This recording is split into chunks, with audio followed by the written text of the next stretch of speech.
This episode of the Rebel Education podcast is sponsored by Active Floor. That's activefloor.com.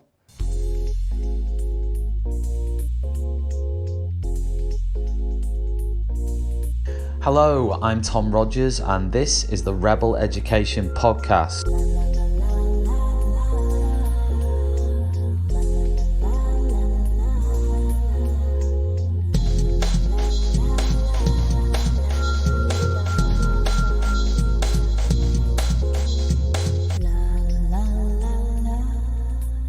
Hello and welcome to another episode of the Rebel Education podcast with me, Tom Rogers. It is Sunday the 5th of March. It is nice weather. Unfortunately, most of the country, as you know, is stuck inside. We are in the midst of this lockdown, this crisis, this unprecedented crisis. And that's really, again, going to be the focus of this podcast. In saying all that, the stuff we're going to discuss today with regards to online learning is stuff that's going to apply further down the line as well. So this is stuff that is going to be relevant when schools actually return to normal. I did a poll on Twitter a few days ago asking when teachers think that will be, and there is some discrepancy there with about 67% of respondents out of about 5,000 believing that it would be September before schools re-emerged and went back to work. This seems a long way away at the moment on the 5th of April. Me personally, I am on a temporary contract at the moment which finishes on the 9th of May. So if you want a history teacher for September, then give Tom Rogers a call. But on a serious note, for many teachers who are employed on full-time contracts, permanent contracts, you're now looking at a period of online learning which will happen between now and technically July the 18th with all the Key Stage 3 groups and obviously technically Year 10 and then maybe 11 and 13 will have left. You then have your Year 12. So there's certainly a lot of online learning still to be done here. We're talking about possibly a term. Now, of course, we could go back earlier than that. Schools could return earlier than that. That's a distinct possibility. And as we all know, that will depend on how this virus spreads and how that side of things go. In this podcast, we're going to talk about the online learning itself and how successful that is being at the moment. So how are students responding to it? Now, I put out a question on my Twitter account about 5 days ago. And I said this: I've seen a lot of tweets from teachers with content they've created or online learning they are doing or have set up. But are children responding? Are they engaging? Are they doing the work set properly? Are they keen and productive? These are the questions that I was asking. And this really ties in with this idea that we want children to be independent learners. But in many schools and classrooms up and down the country, there is a tendency to spoon feed at times. That's not the teacher's fault. I believe that's the way the system, particularly with its focus on high stakes accountability when it comes to exams, is set up. So to be clear, there may be some spoon feeding going on, but I don't believe that's necessarily the fault of the teacher. I think the teacher is doing what they feel they need to do. Is you have to remember that still in many schools, the pressure on teachers to achieve outcomes, whether it's subliminal or whether it's actually something more than that, whether it's linked to performance management, is still pretty intense for a lot of teachers. So this idea of students learning independently, taking this laissez-faire approach to student learning, almost saying, here's the learning, do it. And obviously, if you take students out of a classroom, they can't be monitored, they can't be pushed, they can't be checked in the same way. You can't say to a student who's working independently, focus on that for the next 10 minutes. You can't use sanction systems when students are working at home if you feel that students aren't complying or following instructions. I mean, you could try, but it would be very, very difficult. So these are really challenging times, because there will be a percentage of students, and as many of the teachers who responded to those questions said, a lot of them were saying it's the same students. It's the same students who are responding in the classroom who are responding online, and the same students who aren't responding in the classroom who aren't responding online. There's a lot of teachers are saying there's a direct correlation in some of the answers, where they said we've got a massive kind of uptake in online learning. So there was a few respondents. I'm going to read some of the respondents out in a minute, but there was a few respondents to the questions who said, well, we've got 90%, we've got 100%. But again, when you dig down into the context behind those comments, they then say, look, we are a private school, we are an independent school. So my question then would be, so what's the engagement level like anyway in the classroom? Has it actually changed from going classroom online? Perhaps not. It might be very similar. But as I've said, there are examples of teachers on the thread where that's not the case. I'll give you a few examples now. Kyle Graham. Kyle works in a state school, Kings near Warrington, and he says, definitely, in answer to the question, are the students keen and productive, and are they working?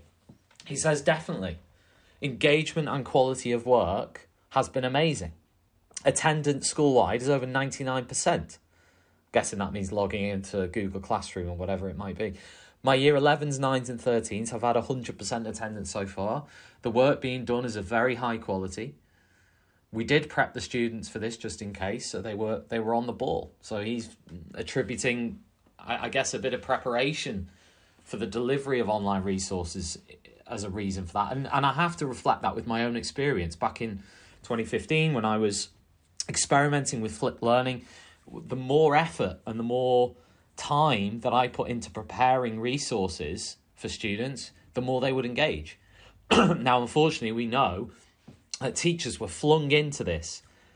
Actually, schools closed within a 48-hour period in many cases. It was, tomorrow, we're closed. I think most teachers experienced that. And suddenly, many schools said, look, we need something now.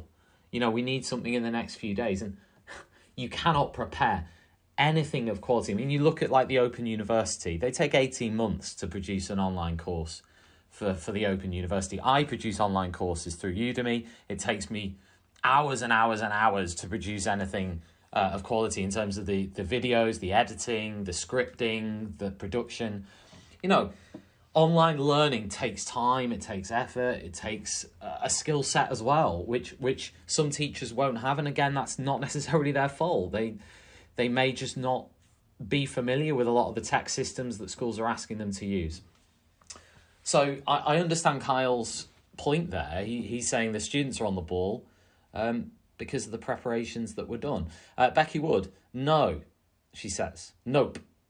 The vast majority of my students are not, but I think you will get a very different answer from lots of different areas of the country. For example, many of ours rely on having phone data to access anything online. This has been an issue that's been flagged up a number of times. This idea that many of the students don't have internet access, or at the very least are using data which will run out. If you're hotspotting off a mobile phone onto a computer or laptop, data will go down. Data will go down quickly.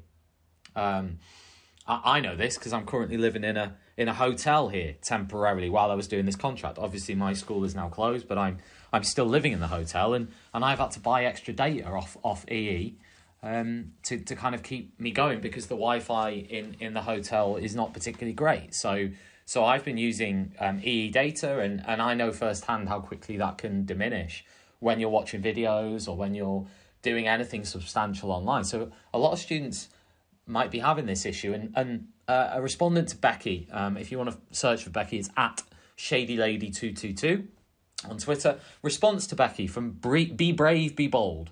They say, I wonder if I'm being a bit soft. We supply paper packs and we put them online, but I'm not overly concerned if they aren't engaging 100% every day. I'd rather they are safe, well and happy. Same with my own 3 children. We do a bit each morning, but we try and strike a balance. And I think expectations are very, very important here. Very, very important. Many students might already be pretty stressed about this. I know I have as an adult. There's been a lot of uncertainty, about the future. And of course, students are going to experience that as well, particularly those who perhaps had exams or GCSE. There might be A-level students.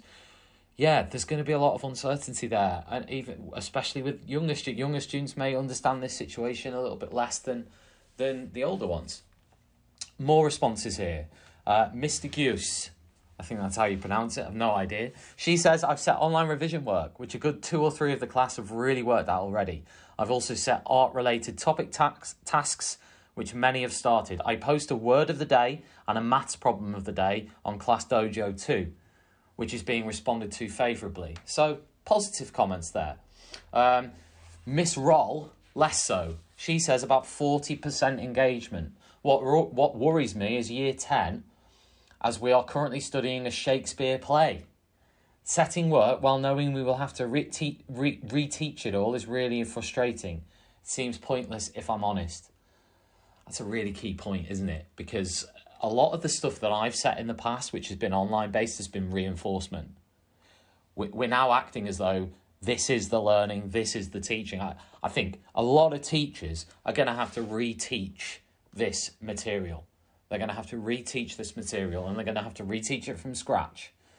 That will be the reality, I think, in September. A lot of students will have forgotten it. It will need recapping.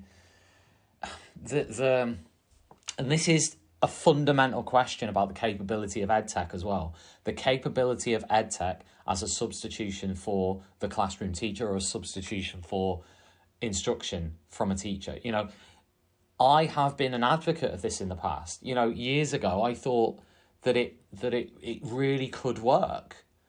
But as time's gone on, last 4 or 5 years, I've had some bigger and bigger question marks about it. So this period is going to be a brilliant experiment. Really, really brilliant. Another respondent, this is from Miss A, who's a secondary history teacher.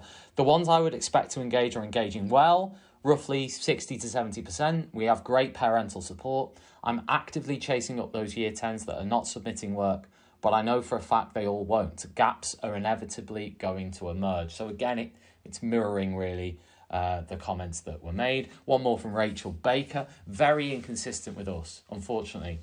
Some are loving the online learning and responding every day. Others haven't even logged in. We created questionnaires for parents yesterday to try and find out their preferences for future home learning. And that's mirrored in many of the other comments. Some teachers commenting, none of my class are logging in. None of my class are checking in. What can you do about it? Well, at this point, not that much, apart from maybe send a few emails. And that is mirrored in a number of the comments. Damon Hesford. Damon got a bit of stick for this, but he said, I told my year 10 class the new work we're doing isn't going to be repeated when they're back. We won't have the time. If they choose to play PS4 in their bedrooms for months, they shoot themselves in the foot. Engagement across year 7 to 10 is lower than I'd like to see. Respondent said to him, I'm just wondering if that's fair. Do you know what every child's home situation is? Their ability to access the work, the difficulties they may be contending with while at home? Just a thought. So Damien got a bit of stick for that, but I understand where he's coming from there. Teachers are under a huge amount of pressure, and this period of time presumably is not going to be filled back in. I mean, you have to remember, GCSE students are halfway through their courses. So what's going to happen next academic year when you've chopped off a term's work? Are they, we're putting a lot of emphasis on this being a learning period. I don't know. I mean, some will pick it up, as I said. The high achievers may be fine in this period, but there will be others who may struggle substantially with it. Now, there were more than 200 responses. So if you want to have a look at the responses, just visit me at Twitter at Rogers History and search at Rogers History online learning in the Twitter feed. This was a post on the 31st of March at 9:10 in the morning. So if you want to have a look at the comments, there's over 200 responses there, and I've just picked out a few. What we're going to actually do on the podcast now, we're going to hear from two teachers with differing experiences and different stories to tell. One of them which is Mr. D. Very, very successful. He's talking about 90% rates of engagement with his online learning that he's putting together as a history teacher, and another teacher with maybe some different experiences. So we're going to hear from both of them to finish off this podcast, and then at the end we'll bring it all together. So let's hear from them now. Hi, my name is David Phillips and I'm a history teacher. This is just a quick overview of some of the tools that I've been using whilst working from home and managing to get some good engagement from pupils in terms of completing work and getting work done. Firstly, I was quite lucky that my school already made good use of Google Classroom and the students are pretty familiar with it. I want to try and keep each lesson as normal as possible for the students, but also still manageable, so maybe cutting out little bits and pieces here and there, but keeping the same sort of structure and routine for most of the lessons. For each lesson, I've been using Google Slides, Google Docs and Screencastify to produce like a little package for each lesson. After going through the slides and making them a bit more accessible, if they needed to be made more accessible, a bit more manageable, maybe kind of highlight where some of the tasks are a bit more clearly, I then go through and make a video of the presentation using Screencastify and then upload it to a private YouTube account, but trying to make sure that the video is no more than about 10 minutes long, shorter probably for some of the younger years. The video is there to cover key content as well as have any kind of clear explanation of any of the tasks that are set within it. And those tasks are then matched to a Google document that gets assigned to all of the students. And the Google Doc has the questions with the tasks, but also references back to what slides and what sources the information is on if they need to get the answers. I schedule all the docs and the slides and the video to go live on the Google Classroom at 9 a.m. of the day of the lesson. And then generally give them a week to complete any work that is set for that lesson. If after a few days I haven't, if you check through and you've seen they haven't started it or completed it, I'll send them a private message in the assigned work through the Google Classroom just to check everything's okay, that they've understood it, that they know what they're doing. And then if they still haven't started after 4 or 5 days, I'll follow that up with an email to their main school account and just kind of see if everything's okay.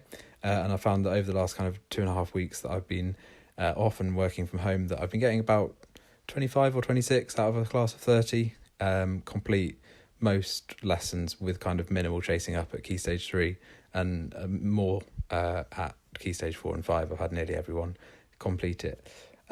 Feeding back from the students and from 10s and 12s in particular, they said that they like having the video explanations in terms of helping them in terms of structure, giving them a first point of call to refer back to if they have any questions, as well as kind of helping the lessons feel a little bit normal and having that kind of teacher engagement.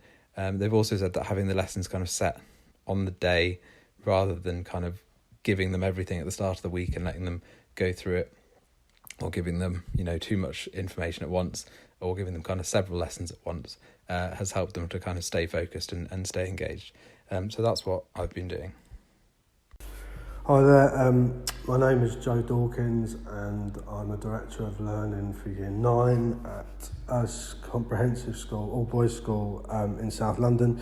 I've been asked to contribute to the Rogers History podcast due to a tweet I made the other day.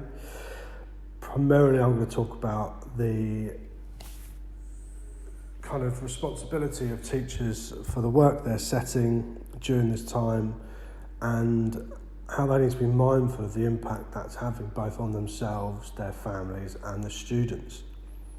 So I suppose it all sort of changed for me as a professional on the 16th of March when during an SLT meeting the Prime Minister announced that people who are vulnerable should self-isolate. That's when the staffing issues began. And that's when we as a school decided that we needed to take some quite drastic steps to ensure that the students would be supported if they were at home during this time. It was decided at SLT that teachers would be given time to prepare resources for students to complete at home. The key objective of these resources was that they were challenging and that they were worthwhile. We weren't particularly concerned about assessment on any sort of level. We weren't particularly concerned about student-teacher contact time. That wasn't something that was considered. Ultimately, what this was about the students would be learning as best as they could whilst they were not in school. So some examples would be sort of research projects they were asked to do. It could be completing revision tasks on what they'd already done. There was an expectation that new learning would have to be independent, in that teachers might point them to resources, but ultimately those students would have to learn that themselves. And this was primarily because we as a school had decided that this was as much about the staff as it was about the students. With regards to the staff setting work, we gave them the time to do that, and the work that's gone out has been of a good quality. It's varied, but during my conversations with students, as part of my deputy designated safeguarding lead role, it's clear that students have understood the work and have engaged with it. I wouldn't say enthusiastically, but they have engaged with it. It's not fair to expect staff to do more than what they've already done. And I say this for numerous reasons. First of all, the school would have to know the health of each of its staff members at home. So if a staff member is self-isolating, are they ill or are they simply self-isolating? If they are ill, is it then fair to expect the staff member, to work at a level that they wouldn't have worked in usual situation because they wouldn't have been in school? It's not, no. So I wouldn't turn around to a member of my team and say, right, could you please do those 4 online lessons when that person is clearly very ill? I wouldn't expect that of them. We then have to switch that around and look at students. So, if staff are expected to run online lessons, how do things like registers work? How do things like safeguarding concerns work? It opens a whole can of worms. It also kind of subconsciously,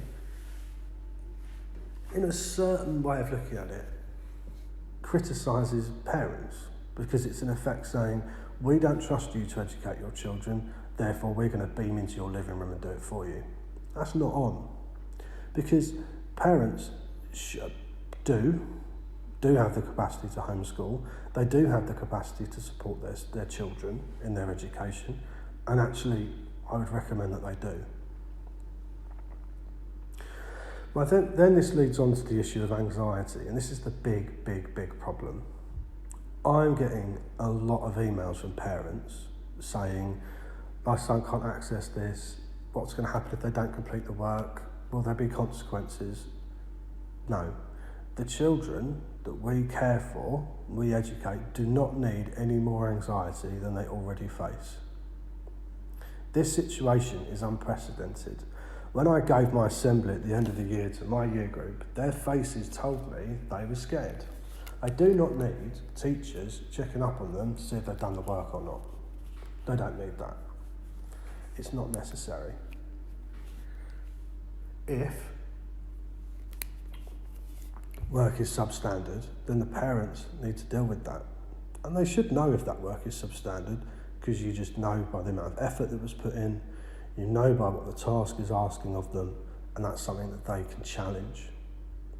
Equally, I believe the anxiety of the parents is also something we need to consider. Parents do not want to feel like they are being judged by teachers who are saying, well, that work's not very good, or no, that wasn't a great effort. Parents often will feel guilty through no fault of their own. This leads on to a further point, which is particularly with the older students, is the battles. You have to pick your battles. We talked about keeping the students in a routine. We told the students about the routine they should follow, and we ensured that information went home. Already, again, anecdotally I must admit, through my conversations with certain students, it's clear that this routine is not being stuck to, in all cases. And that's because parents have to pick their fights. They have to turn around to their students and go, do you know what? Their kids, do you know what? Okay, fine. You're not getting out of bed at 8 o'clock in the morning, but when I get in from work, I'm going to have to deal with that. Us turning around and saying to them, well, they're not completing this work or I had the deadline, it's not going to help anyone. Who is that actually going to help? It's not going to help anyone. And my final point with this, and this is completely an educational point, is we are constantly talking about students becoming independent learners. It's like all the time. It's all people go on about. Perfect opportunity. Become an independent learner. Prove to yourself that you're capable of doing this without an adult standing over you. Admittedly, for the younger ones, this could prove quite difficult. But for the older ones, they're more than capable. The skills they can pick up during this time could be invaluable. They could be skills that set them up brilliantly for revision that has to take place for their GCSEs or A-levels, obviously with the exception of Year 11 and Year 13. So let's look at this as an opportunity for them to develop as learners and not as an opportunity to increase the anxiety of parents, students and teachers by putting unrealistic expectations on staff regarding educating their students when they are not on site. Hi there, my name's Gary Beckett and I work for Active Floor in the UK. We're really happy to be sponsoring this podcast and hope that you enjoy it as much as we have. Active Floor. We bring learning, movement and play to the classroom. Do you dream of having the children in your school, primary, secondary, maybe even university, fully motivated and ready for learning? We can bring movement into everyday life and involve learning through physical movement in your teaching. For more details, please go to our website www.activefloor.com for more information. Thanks so much to our guest, or my guest, on the Rebel Education podcast. You can follow the podcast on Podbean, Spotify or iTunes or any other podcast provider. I'm publishing at the moment every Sunday. I'm hoping to keep that up as we move through this period. Next week I might, or certainly maybe not next week, but certainly in the weeks to come, I'm going to be publishing some of my school leader interviews. I conducted last autumn a number of interviews with school leaders, which I'm going to publish on the podcast. So if people want to catch up on those in podcast form, then they can do. Thanks very much for listening, and I'll see you next week.